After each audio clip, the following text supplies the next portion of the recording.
Hello, bachcho. Let's read this question. The question says, let epsilon be the set of all triangles in a plane. If A is a set of all triangles in that plane with at least one angle different from 60 degree, what is A dash? तो यहाँ पर मैं की concept लिख लेती हूँ. क्या है हमारा इस क्वेश्चन का की कॉन्सेप्ट की A डैश क्या होता है? A डैश को हम क्या कहते हैं? Complement of set A.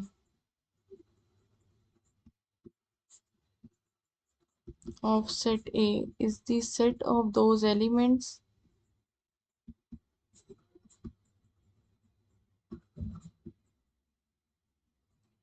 which are present in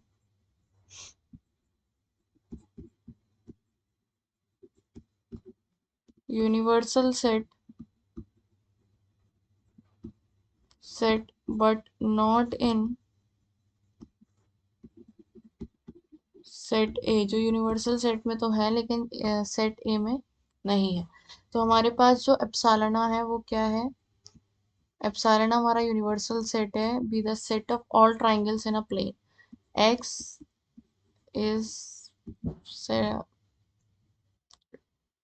triangles all triangles in a plane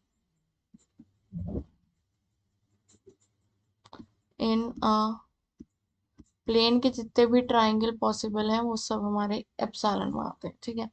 अब ट्राइंगल किस किस टाइप के होते हैं?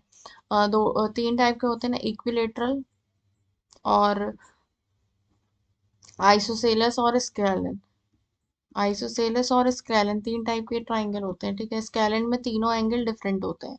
आइसोसेलेस में दो एंगल इक्वल होते हैं और इक्विलेटरल में तीनों एंगल इक्वल होते हैं, वो भी 60 डिग्री के होते हैं. तीनों एंगल 60 डिग्री के होते हैं. ठीक है. अब यहाँ पर हमारे पास जो क्वेश्चन है कि ए सेट में क्या है? Is the set of all triangles in that plane with at least one angle different from 60 degree. जो x के a के एलिमेंट्स है वो क्या है? वो ट्राइंगल्स जिसमें कम से कम एक एंगल तो डिफरेंट होना चाहिए 60 का. मतलब कि एट लीस्ट कम से कम एक डिफरेंट हो 60 से. और ऐसा भी हो कि तीनों ही 60 ना हो.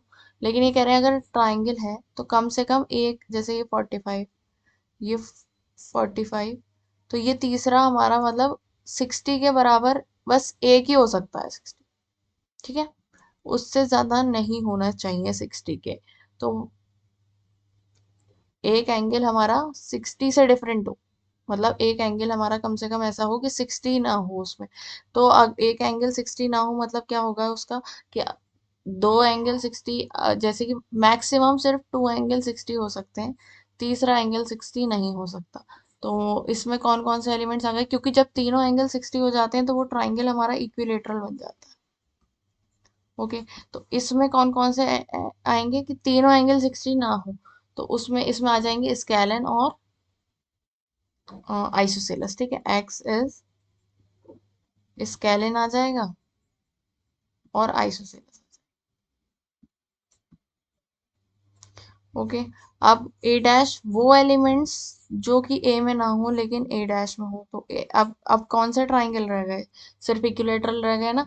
तो एक्स इज इक्विलेटरल, या फिर जिसके सारे एंगल्स 60 के हों. ठीक है. तो यहाँ पर ए डैश क्या आ गया?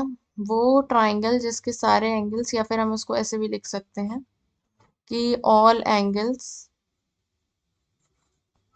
Are 60 degree. ठीक है. और यही हमें फाइंड आउट करना था. So the final answer is A dash is equal to x such that x is equilateral triangle और all angles are 60 degree. Hope you understood it well. Best of luck. Thank you.